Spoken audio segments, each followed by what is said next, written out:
Еврото е единна валута на голяма група държави от Европейския съюз, наречени еврозона. Повече от 300 милиона души в еврозоната използват евробанкноти и евромонети. Освен това, еврото се използва като втора резервна валута в страните извън еврозоната. Това неизбежно предизвиква интереса на фалшификатори. Целта на настоящото видео е да се запознаем с евробанкнотите и евромонетите. Евромонетите са 8 номинала, които в лицевата си част са еднакви за всички страни от еврозоната.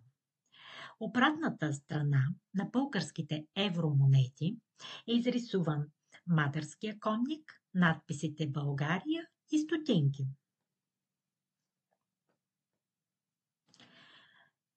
Монетите от 1 евро са с лика на Свети Иван Рилски, а 2 евро с Свети Паисий Хилендарски, изографисан върху монетата.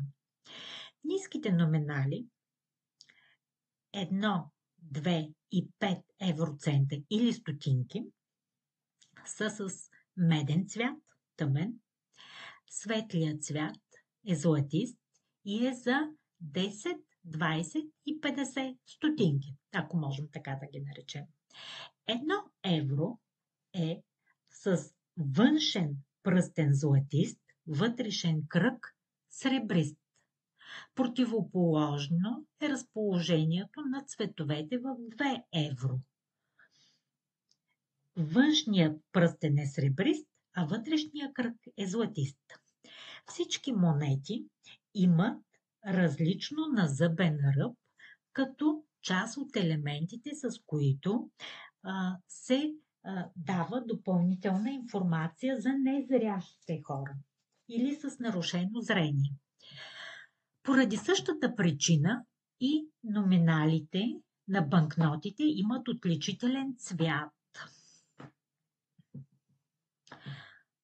Банкнотите от 5 евро са с сив цвят, червен за 10 евро, син за 20 евро, оранжев за 50 евро, зелен за 100 евро, жълто-кафяв за 200 евро и лилав за банкнотата от 500 евро, която е единствено в първото издание. На лицевата страна на банкнотите има изобразена врата или прозорец, което е символ на европейския дух на отвореност и сътрудничество. На обратната страна на евробанкнотите са изобразени мостове, които са символ на комуникацията между европейските народи помежду и с останалите народи по света. Елементите на защита на евробанкнотите, които са достъпни за всички и не е необходимо да имаме специално оборудване, са групирани в 3 раздела: пипни, разгледай, наклони. Тоест, всеки един от нас трябва да пипне банкнотата, да я разгледа и да я наклони. Когато пипнем банкнотата, хартията е шумяща и твърда. Когато прокараме пръст по лицевата част на банкнотата, ще усетим релефен принт, особено в областта на цифрите, номинала. Ако разгледаме банкнотата,